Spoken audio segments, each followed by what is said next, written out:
사랑하는 반생 여러분 모두 평안하셨습니까? 안실학교 작년교과 연구 시간입니다. 오늘은 제7과 창조주를 경배하라입니다. 우리가 제6과에 있어서는 그의 심판의 시간에 대해서 확인을 했습니다. 다니엘에게 주어진 그 이상을 통해서 다니엘이 깨닫지 못할 때 하늘에서 가브리엘 천사를 보내셔서 2300주야 또 1400년 또 성소 정결 이런 중요한 본재림교회 교리들을 살펴보았습니다. 오늘은 새 천사의 기별의 첫째 천사 기별의 네 번째에 과연 창조와 경배와 어떤 연관이 있는지를 살펴보도록 하겠습니다. 사실 우리가 이 땅에 살면서 내 존재 자신을 혹은 이 지구의 존재 혹은 식물이나 혹은 태양이나 혹은 공기나 이런 것들 존재에 대해서 사실 우리가 잘 인식하지 못하고 살아가고 있습니다. 그런데 우리는 이런 이 천연계 혹은 창조 세계의 그 존재들을 통해서 우리가 어떤 삶을 살아야 할 것인지 우리의 기본이 무엇인지를 확인하는 공부를 오늘 좀 하려고 합니다. 그래서 하나님은 우리의 창조주라고 하는 사실을 또 그분은 우리를 죄에서 구속하는 구속주이심을 확인하는 것을 오늘 공부해 보도록 하겠습니다. 사실 이 우주는 또 이 지구는 또 우리 인간은 우연히 생겨난 것이 아니죠.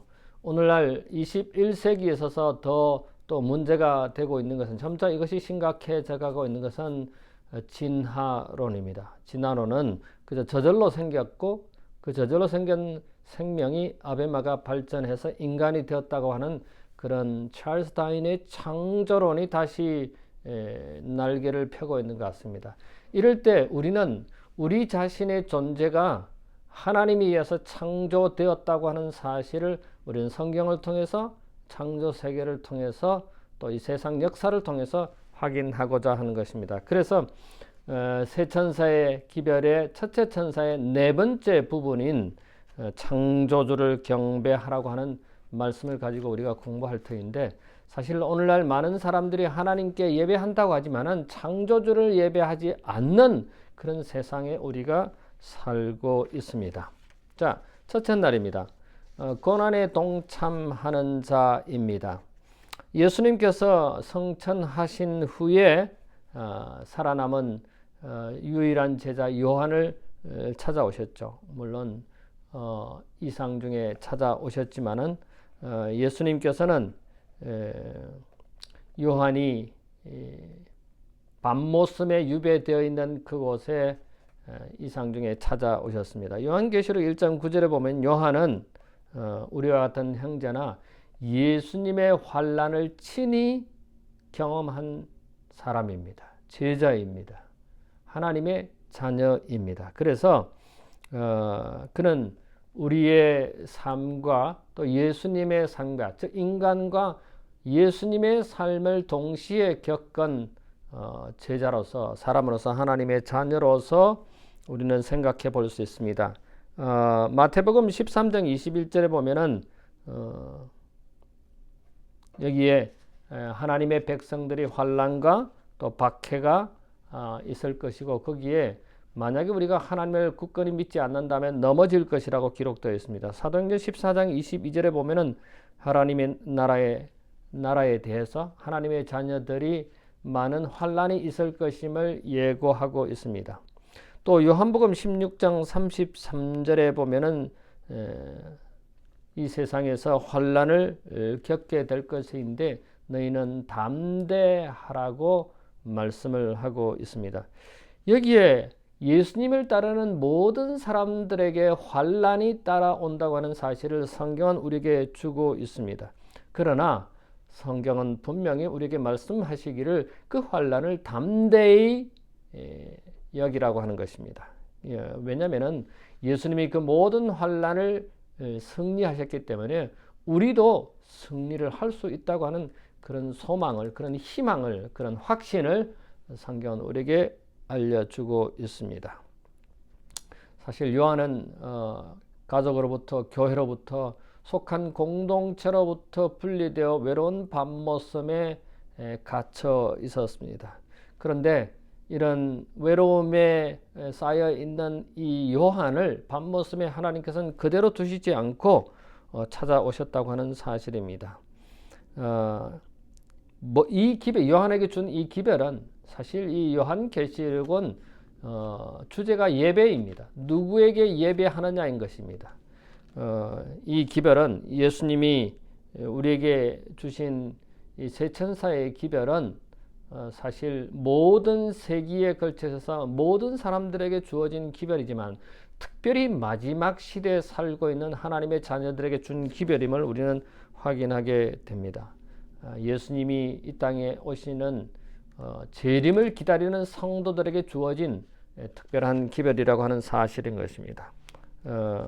어쩌면 마지막 시대에 살고 있는 환난 속에 혹시 환난을 겪고 있는 어려움을 겪고 있는 신앙 때문에 진리 때문에 교회 출석하는 것 때문에 어려움을 겪고 있는 하나님의 백성들에게 주시는 하나님의 기별인 것입니다.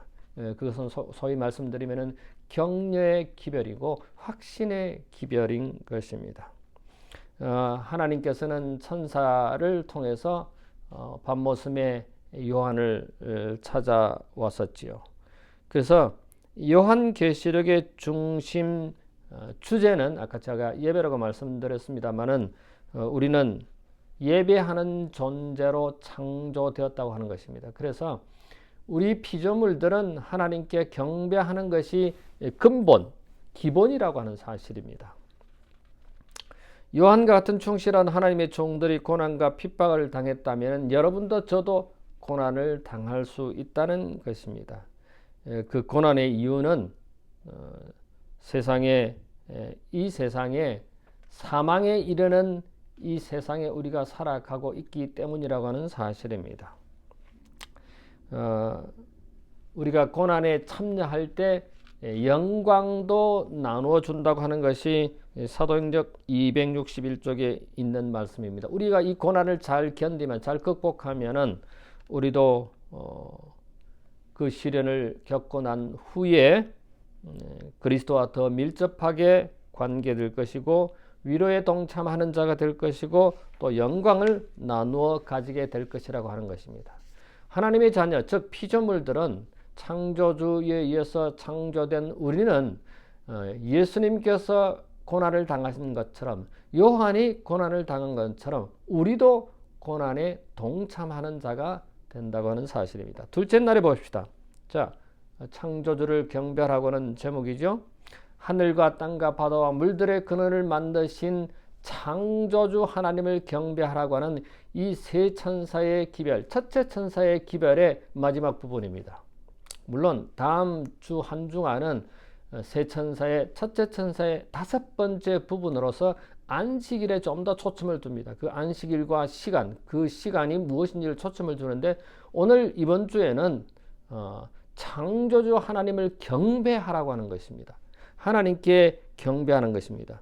그래서 아까 제가 말씀드렸듯이 진하론이 이 세상의 마지막 말세에 날개를 다는 듯한 다시 부활하는 듯한 그런 세상에 우리가 누구를 경배할 것인가? 우리는 어디서부터 왔고 누구에서 창조되었음을 확인하고 그 창조주 하나님을 경배해야 됨을 확인하는 기별이 우리에게 주어진 기별이 중요한 기별이 마지막 시대에 주어진 기별이 이 세 천사의 기별이라고 합니다. 그래서 첫째 천사의 기별의 거의 마지막 부분에 창조주를 경배하라고 하는 것입니다.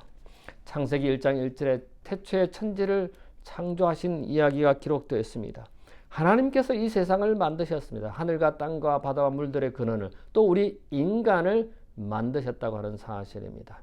우리가 이 지구에 이 땅을 만드시고 창조하시고 우리 인간을 창조하신 것처럼 우리가 이 우주에도 피조물들이 하나님께서 창조된 피조물들이 살고 있다고 하는 것을 우리는 너무나 잘 압니다. 첫째 천사의 기별은 창조주 하나님을 경배하라는 분명히 분명한 기별을 준다. 그것은 전능하시고 무한하셔서 우리를 창조하신 하나님을 신뢰하라고 하는 요청인 것입니다. 자, 우리가 이 세상에 죄악된 세상에 살면서 창조주 하나님을 창조주로 인정하지 않는 그런 세상에 우리가 살고 있습니다. 그것은 진화론과 유물론이 이 세상을 뒤덮고 있는 상황 속에 우리가 창조론, 즉 하나님이 우리 인간을 창조하셨고 이 지구를 창조하셨다고 하는 이 사실을 믿지 않는 세상에 우리가 살아갈 때 우리는 과연 그러면 진화론자들의 그 유물론자들의 논리에 의하면 경배할 대상이 없는 것입니다. 그런데 오늘날 많은 사람들이 경배하고 예배한다고 합니다만 과연 그들이 창조주 하나님을 경배하는가? 자기 자신을, 이 지구를 창조한 창조주를 경배하느냐 하는 것입니다. 진화론이나 유물론은 예배할 대상이 없는 것입니다. 그럼에도 불구하고 예배하고 경배한다고 하는 것은 우리가 다시 생각해 볼 문제인 것입니다. 우리는 이 창조 세계의 압도적인 위대함에 우리는 하나님의 사랑을 번긋번긋 피어나는 꽃송이에서 돋아나는 새싹에서 풀 속에서 또는 나무에서 이 창조된 세계에서 하나님의 사랑을 느끼고 하나님의 위대함을 느끼고 우리의 창조주 구속주를 생각하는 것입니다.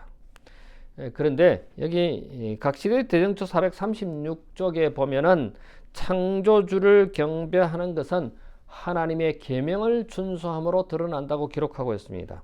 인류는 첫째 천사를 통하여 하나님을 두려워하며 그에게 영광을 돌리고 주님을 천지의 창조주로 경배하라는 명령을 받았다. 사람이 이 일을 하려면 하나님의 계명을 지켜야 한다. 현인은 하나님을 경외하고 그 명령을 지킬 자들, 이것이 사람의 본분이라고 전도서 12장 13절에 기록하고 있습니다. 하나님의 계명을 지키지 아니하면 어떤 예배도 하나님을 기쁘시게 할 수 없다고 하는 사실입니다. 그래서 우리가 창조주 하나님을 믿는다면 당연히 창조주를 경배해야 되겠죠. 자, 셋째 날입니다. 친밀하신 하나님입니다. 여러분, 해와 달과 별들을 만드시고 우리 생명을 만드신 창조주 하나님은 우리 각각 개인에게 관심을 가지고 있다고 하는 사실입니다. 최근에 한국의 네 쌍둥이를 출산한 부부 이야기로 한국이 아주 밝은 모습이 보도되었습니다. 여러분, 이 네 쌍둥이를 보는 부모님의 마음이 과연 이 네 쌍둥이를 잘 분간할 수 있을까요? 저도 딸을 넷을 두고 있습니다만은 이름을 잘 기억하지 못해서 때때로 내 딸들의 이름을 다 호명하는 경우도 있습니다. 물론 이름을 잘 분간을 못하지만은 만약에 네 쌍둥이가 있다면은 두 쌍둥이가 있다면 세 쌍둥이가 있다면은 또는 여러 사람들 중에 있다면은 과연 우리가 그 사람들을 정확하게 구분할 수 있을까요? 쉽지가 않습니다. 그런데 부모는 압니다. 아무리 네 쌍둥이라 할지라도 그 부모는 그 아이들의 이름과 생김새를 통해서 구분한다는 것입니다. 창조주 하나님께서 우리를 창조하셨다면 부모가 그 자녀를 기억하듯이 우리 모두를 개인적으로 기억하고 보살핀다고 하는 사실입니다. 중요한 것은 창조주 하나님께서 우리 각각 개인을 아시고 개인적인 관계를 가진다고 하는 사실인 것입니다. 다시 말씀드리면은 창조주 하나님께서 우리 각각 개인을 관계하고 돌보신다고 하는 사실입니다. 자, 우리는 성경에서 우리 한 사람 한 사람에게 관심을 가지시는 그런 하나님을 알고 있습니다. 그분은 애굽의 속박에서 건져내시고 광야의 벼랑길에서 인도해내시고 그 다음에 하늘에서 만나를 내리게 해주시고 여리고성을 무너뜨리고 이스라엘 대적을 무너뜨리시는 그런 하나님이십니다. 우주를 창조하시는 무한한 능력을 가지신 창조주 하나님이 우리의 구주이시고 우리의 하나님이라고 하는 사실인 것입니다. 고린도후서 5장 17절에 보면은 그리스도 안에 있는 사람들은 모두 다 새로운 피조물이라고 했고, 시편 139편 15절부터 18절에 보면은 우리 모두는 지음을 받은 존재라고 했습니다.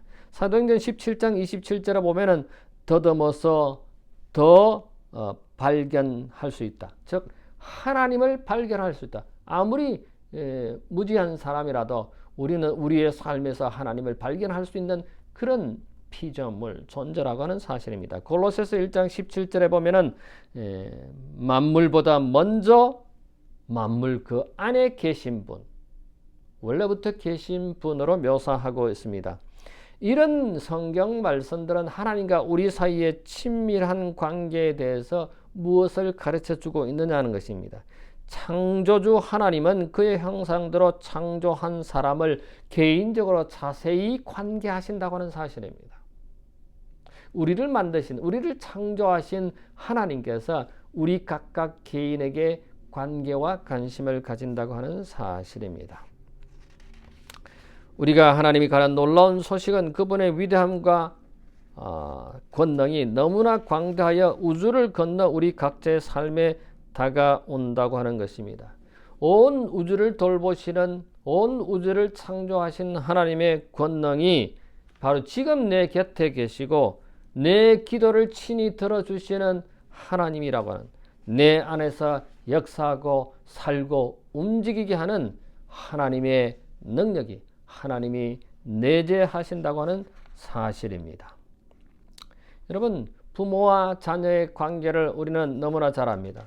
그래서 우리는 부모와 우리 자녀의 관계를 생각해 볼 때 우리를 창조하신 창조주 하나님과 피조물인 우리 사이의 관계를 생각해 볼 수 있는 것입니다.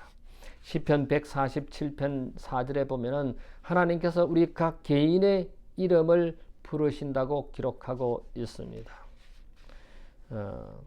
여러분, 제가 언젠간 심판이 두렵습니까? 심판하면 두렵습니까? 기쁩니까? 라고 질문을 한 적이 있습니다. 여러분, 하나님 하면은 두렵습니까? 기쁩니까? 우리가 생각해 볼 필요가 있습니다. 하나님 했을 때 과연 우리는 하나님을 무서워하는 존재로 아니면은 하나님을 기뻐하는 존재로 생각하는가? 분명한 것은 하나님께서는 가까이 계시고 우리를 창조하신 부모와 같은, 부모보다 더 우리를 관계하시고 친밀하신 분이라고 하는 사실입니다. 자, 넷째 날입니다. 복음, 심판, 창조입니다. 이게 무엇입니까?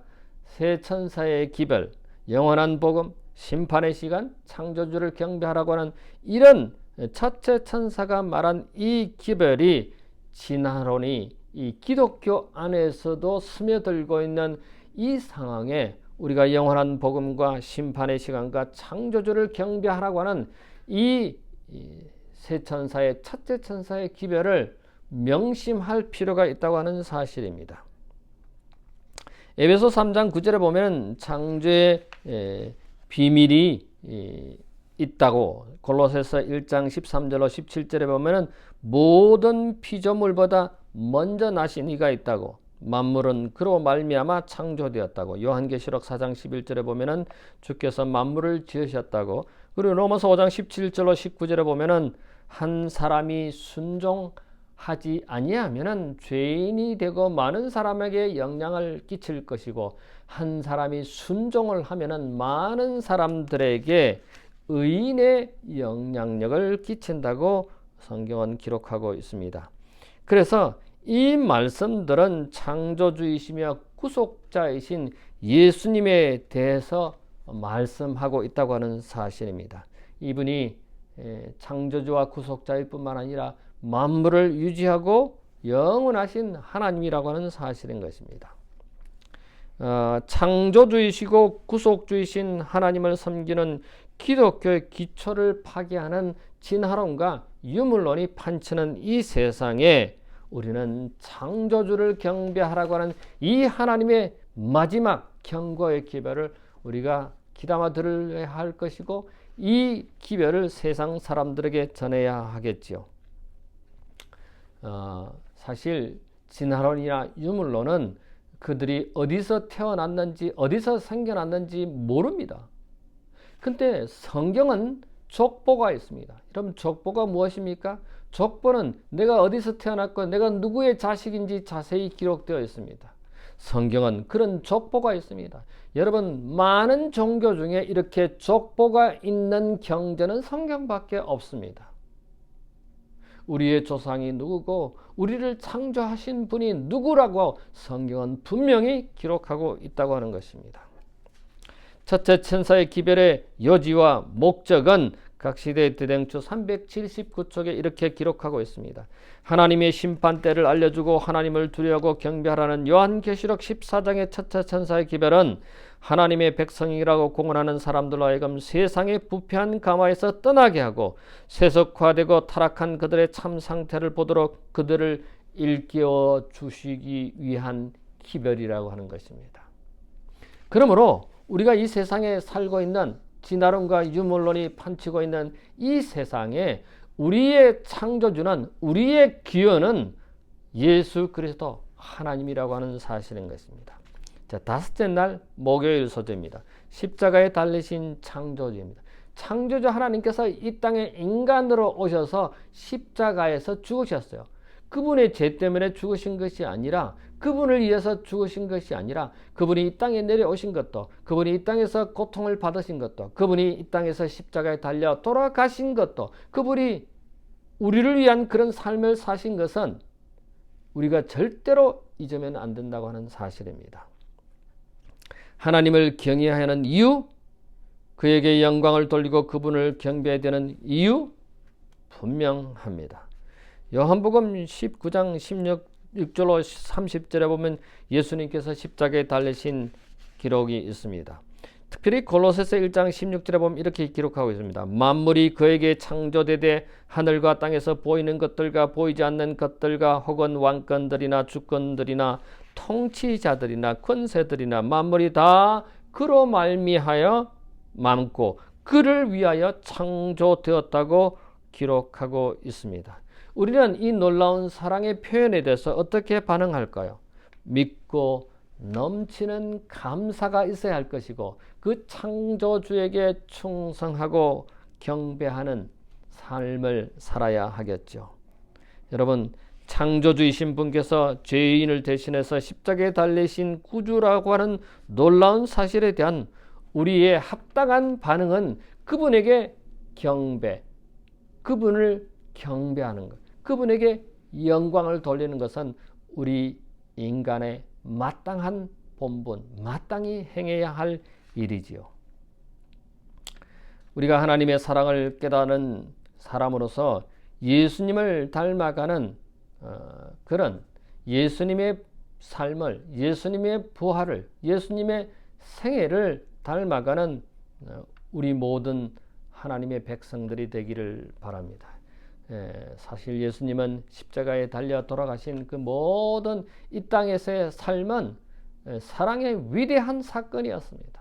우리 인간을, 우리 피조물을, 당신의 자녀들을 살리시기 위해서 친히 자기 자신이 십자가에 달려 돌아가신 이 사랑의 대사건은 우리가 잊어서는 안 될 것이고, 우리도 그런 예수님의 사랑을 닮아가는 우리 모든 반생들이 되기를 간절히 바랍니다. 여기에 선지자 왕 369쪽에 보면 창조와 구속을 통해 한 가족이 된 인류, 국정이나 인종이나 계급에 의한 차별을 하나님께서는 인정하지 않으신다. 하나님께서는 온 인류의 창조주이시다. 모든 사람은 창조에 의해 한 가족이 되었고 구속을 통하여 하나가 되었다. 여러분과 저는, 우리 모든 사람들은 하나님의 자녀인 것입니다. 왜냐하면 창조주 하나님께서 우리 모두를 창조하신 후에 드리기 때문에 그렇습니다. 예수님께서 십자가에 달리신 것은, 창조주께서 십자가에 달리신 것은 그분의 백성들, 그분의 자녀들을 위한, 여러분과 저를 위해서, 영생을 위해서 돌아가셨다고 하는 사실입니다. 자, 마지막 여섯째 날입니다. 하나님에 대한 예배는 성경의 중심이며 인류와 하나님의 백성에게 항상 논쟁거리가 되어 왔습니다. 자, 여기 한번 보십시다. 앙헬 마뉴엘 로드리게스 42쪽에 보면은 이런 글이 기록되어 있습니다. 살아있는 사람만이 주님을 경배할 수 있다. 죽은 자는 그분을 찬양하고 경배할 수 없다. 예배는 존재의 본질과 목적 그리고 우리를 이기심에서 해방하기 위해 우리의 내부가 아닌 외부의 중심을 둬야 할 필요에 의해 주어졌다. 하나님을 경배하지 않는 것은 우리 존재 이유를 잃는 것이다. 오늘 우리는 창조주를 경배하라고 하는 이 하나님의 기별에 대해서 다시 확인했습니다. 세상 사람들이 말하는 그런 진화론, 즉 무에서 그냥 아메바에서 혹은 세균에서 이렇게 발전돼서 인간이 되었다고 하는데 그 인간의 기원의 대상을 예배할 수 있는 존재가 없는 것입니다. 유물론도 마찬가지입니다. 그러나 우리는 하나님께서 창조주께서 우리를 창조하셨기 때문에 그 창조주 하나님을 경배하는 것입니다. 여러분, 자녀가 부모에게 효도를 다하는 것을 우리는 인간의 기본적인 윤리입니다. 우리가 창조주 하나님으로부터 창조를 받았다면 당연히 피조물인 우리 인간이 창조주 하나님을 경배한 것은 당연한 것입니다. 자녀가 부모에게 효도하듯 하나님의 백성들이 하나님을 경배하는 것은 당연하다는 것입니다. 자, 우리가 다음 8가에서는 안식일과 마지막 때 새 천사의 기별의 첫째 천사의 기별의 첫째 천사의 마지막 부분 안식일에 대해서 좀 더 구체적으로 저희들이 공부할 것입니다. 다음 한 주일도 이 교과 공부를 통해서 여러분에게 큰 유익이 있게 되기를 바랍니다. 잠깐 머리를 숙일까요? 고마우신 우리들의 하늘 아버지, 우리를 이 땅에 존재케 하신 것을 다시 확인하게 해주시니 감사합니다. 하나님께서 우리 인간을 창조하시고 우리의 창조주 구속주가 되어주심을 인하여 참으로 감사합니다. 자녀가 부모님에게 효도를 다해야 되는 것처럼 피조물인 우리 인간이 우리의 창조주, 우리의 구속주를 경배하는 것은 마땅한 기본 자세임을 저희들이 확인했습니다. 우리 모든 반생들이 언제나 창조주 하나님을 경배하는 창조주, 구속주를 경배하는 우리 모두가 되도록 인도해 주시옵소서. 감사하오며 예수님 이름으로 기도하옵나이다. 아멘.